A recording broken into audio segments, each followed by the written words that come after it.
But today the agenda, they say more things they way at the one we could discuss today.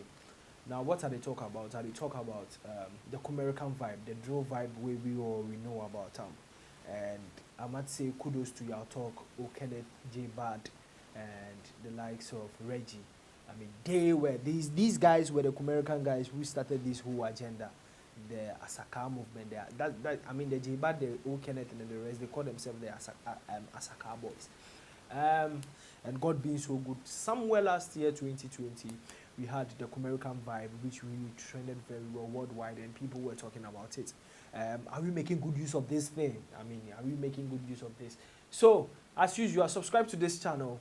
And my name is Edward Blagogee of blagogee.com, and you can subscribe to this channel. And anytime we drop any content, I mean, you get the privilege to watch this, I mean, amazing content that we drop out here. So this is quick news, and let's delve straight into the issues. Now, I mean, let's talk about the Kumerican thing. When it started, I know when it started, I mean, a lot of people were talking about it, and a lot of people, I mean, shared their take when it comes to how best we can sell this drill kind of music in our industry. And God being so good, we've been doing it very well. I mean, which at the end of the day, I mean, other artists as well did well to patronize that same genre of music. I mean, it started, I mean, in Ubima, so I mean, the West brought it, and then we took it and then made it our own way. And I mean, they themselves accepted it and also enjoyed the vibe over there.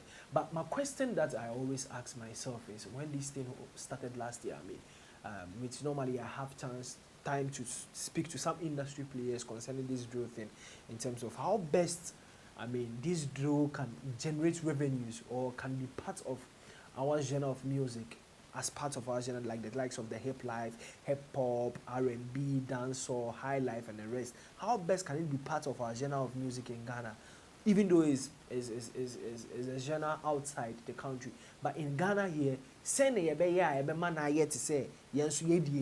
how can we craft, or how can we build that niche for it, or what name can we give it to it so that it can be part of our genre of music we have here in Ghana?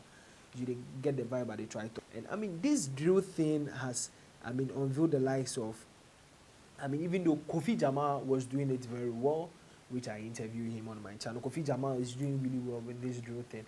But at the end of the day, it followed up to unveiling other Kumasi-based artists, which at the end of the day, Shatta, I mean, and his team went to Kumasi to shoot a music video dubbed, I mean, Ahonjo Las Vegas.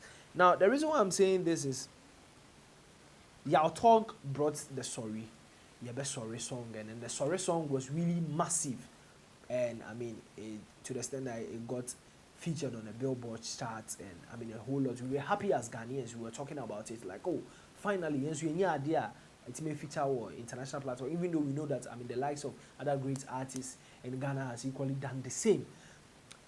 And I asked myself this question: when Azonto came. I mean, we've heard the back and forth of Azonto when Sarkodie said he wanted to bring back Azonto. And I mean, it's I wouldn't say it 10 beats. No, it never 10 beats. But I would say, I mean, the support wasn't really there because, one, we Ghanaians, we really love what is trending, or we really want to know, I mean, what is the new thing? What's the new that new thing that people want to talk about?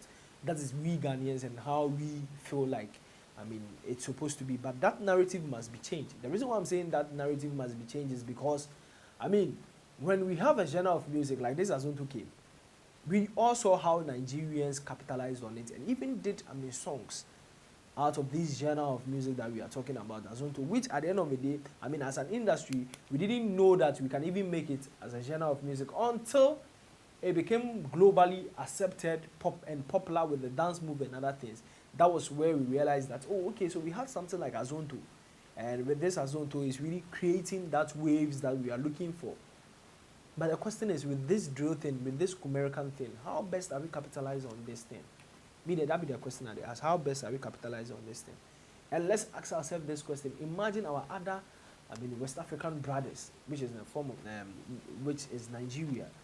I mean, if they did another drill kind of thing, and then it also went global, and people really talked and even made waves about it. Charlie, how would they even package it?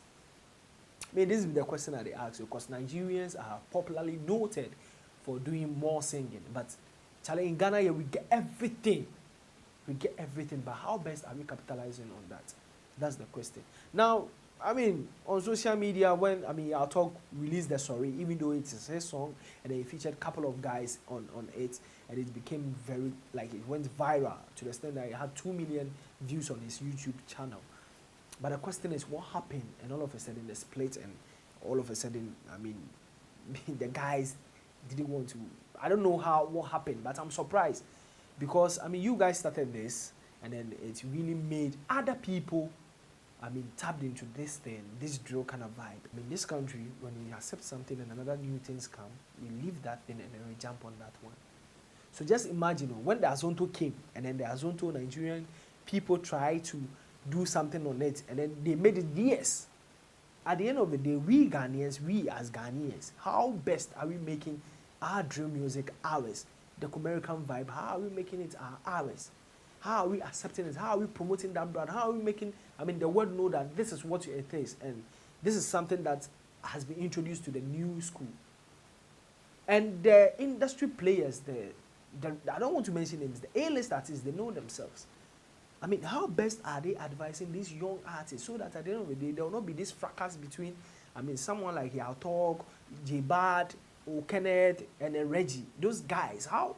Because see, if an investor come in on the table and be like, okay, this and this is, because at the end of the day, there was a remix which featured Stormzy and then Kwesi, and then today is the 4th day, and it has hit 1 million views on his YouTube channel. That's YawTog's YouTube channel, and that is massive for the A-list artists.